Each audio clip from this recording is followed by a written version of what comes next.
Hello everyone. Welcome to the Toyota Land Cruiser 300 series vs the Lexus LX 600 series. We want to establish the differences, the similarities, and which one will work for you if both cars are available in your market, right? So if both cars are available in your market and you can afford both, that's all good.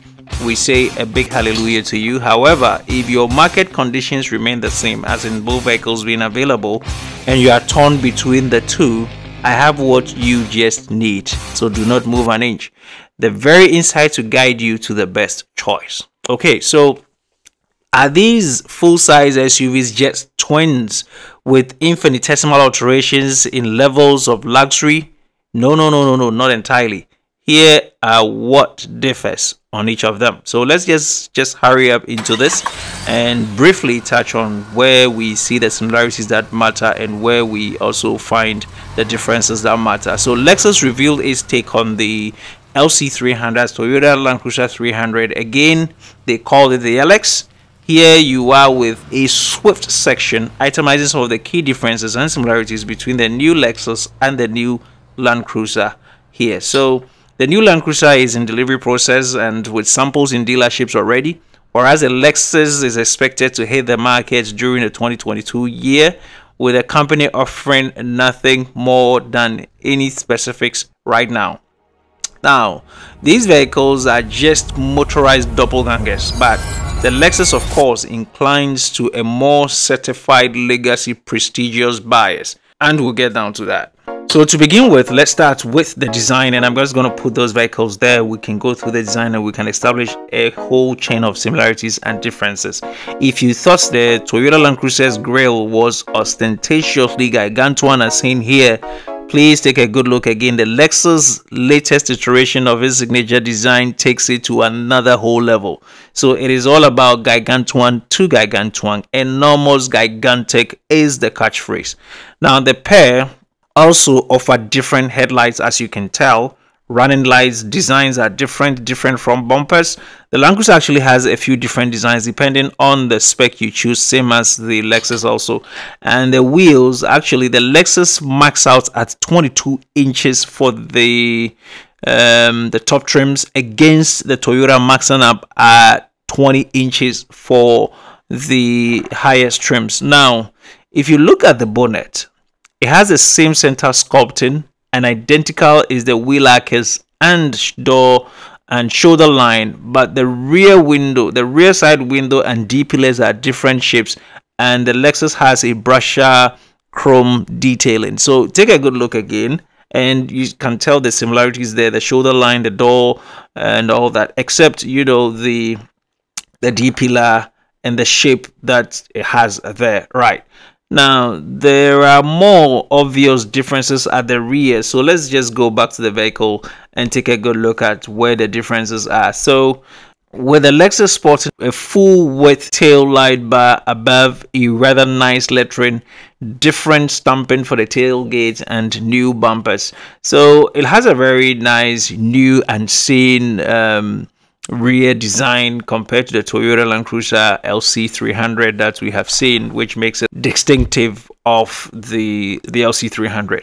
However, these things are basically a matter of choice in terms of design, and I don't really believe they add any external functions or utilitarian purposes to these vehicles. That is on the tail, but let me just emphasize on the fact that Lexus does not advertise its off-road credentials nearly as much as the Toyota does.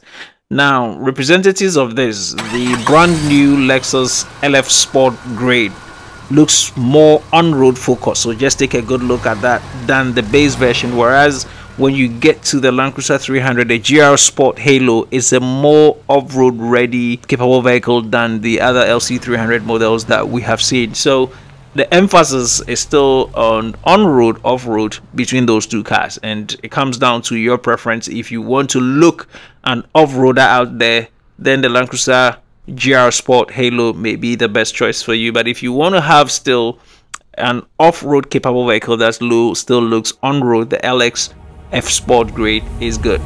And we cannot also underestimate the impact of paint. We're very sure that Lexus is likely to come with the deeper high gloss finishes, at least as an option on the prestigious end of the SUVs. But you know what? Let me just go back inside the vehicle, and now here where everything more comes to play, we find some bigger differences in here. So let's just be very observant and try and see if we can spot any other that I didn't see. Right, so the Land Cruiser is all about practicality and purpose, while the Lexus has a more sophisticated setup. So we get to see fewer buttons, more screens, and more expensive materials in there. I'm sure you can attest to it as we go through it. Okay, right, so let me be specific with what I mean by more of more. Now, the LX center fascia features a high-mounted 12.3-inch upper touchscreen, which is the same as what is on the LC300 for navigation, audio, and the surround view monitor. Great. However, the LX600 has a unique lower 7.0 touch display that shows the climate control and multi-terrain driving programs, which is absent on the Toyota Land Cruiser 300. But both of the Toyota and Lexus use the same rotary dial for driving mode selection, so you can tell, yes, that's that. But the Toyota has a rocker switch for four-wheel drive mode adjustments, whilst the Lexus will do that on the touch display. Right, let's just go down and highlight on something that the Lexus has over the Toyota. And so the system uses a new voice control system that responds to "Hey Lexus" prompts and at last picks up Apple CarPlay and Android Auto. Both vehicles have automated emergency call function, while Lexus adds more connected map updates. Right, so these are some of the features that you can also take note of if you are interested in any of these skirmishes that Lexus applied to the LX600 to make it a more prestigious one to compete with the likes of the Cadillac and the Lincoln in that space. That's great, but hold on, I have some other things that also differ on each of these trims. I'm going to go down and handle them. So another Lexus first is a fingerprint authentication through a sensor installed in the center of the ignition button. That's the first time Lexus has ever put in this on their vehicle, and the engine will not start unless the fingerprint matches the details supplied for the vehicle. That is what Lexus says at the moment. Now, other interesting tech includes the Lexus Trick Blade Scan adaptive headlights. So you've seen these headlights already. While the two vehicles, both of them offer a function in the active cruise control that is able to decelerate ahead of tight curves. Right, so you can take note of that. But another big difference is with the LX600, which comes with a Mark Levinson surround sound system with 25 speakers. Yes, you heard me right. 25 Mark Levinson surround speakers embedded in the interior of the vehicle, which is the highest number ever in a Lexus vehicle, and that includes a subwoofer that utilizes the body frame. However, on the Land Cruiser, you top up at 14 speaker setup by JBL, so you can actually tell, you know, where you are when it comes to these things. 25 to 14. That is different. And do you think it is a significant add-on to make you want to go after the Lexus over the LC300? Great. Let me just box on again. For the Lexus, the rear occupant comes with a limo-like VIP grade with temperature controlled captain's chair and a large touchscreen display. There is also a more conventional 7-seat cabin layout for either engine variant. But when it comes to the mechanicals, I think we have almost everything in common, except that in some markets you'll be restricted to just the diesel options only. So globally, this pair offer the same engines: a 3.3 liter twin turbo V6 diesel engine with 227 kilowatts and 700 newton meters of torque, and the twin engine, which is a 3.5 liter twin turbo V6 petrol engine, which produces 305 kilowatts and 650 newton meters of torque with 10-speed automatic transmission. That is it. But we are also expecting a hybrid based version to arrive soon. But at the moment, if you're in Australia, the Land Cruiser only comes in diesel form, which is the 3.3 twin turbo V6 diesel engine, as we've stated above. So that's something you should also take note of. But there isn't much differences in the mechanicals as in the engine. But let me touch on the frame. So both vehicles are based on the same body on frame platform, shared in a large part with the new Toyota Tundra pickup, which comes in with a wheelbase of 2,850 millimeters carried over. but everything else is new from the Tundra to the Lexus, right? The overall product is built as a far lighter yet stiffer than before frame. Both the Lexus and Toyota body shells contain lighter aluminum for bonnet, roof, doors, and tailgate to make it far more lighter, as one of the selling points for this new upscaled SUVs. But how about the suspension?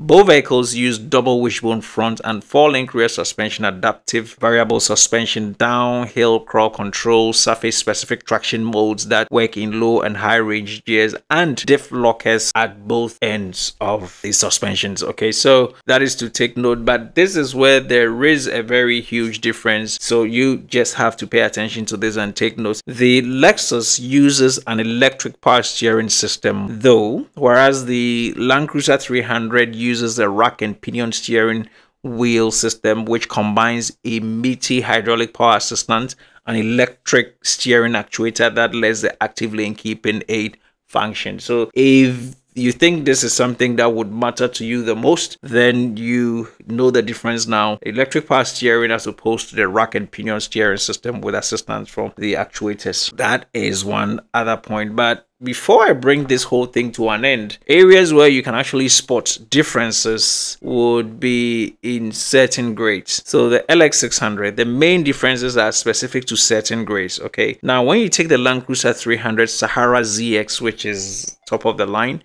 it has a rear Torsen limited differential LSD, while the Land Cruiser GR Sport has a disconnecting anti-roll bars. Okay, when you go to the other end, which is the LXF Sport variant, it uses the same Torsen LSD2, but the LXF Sport adds performance dampers, a different steering tune, and forged alloy wheels on that.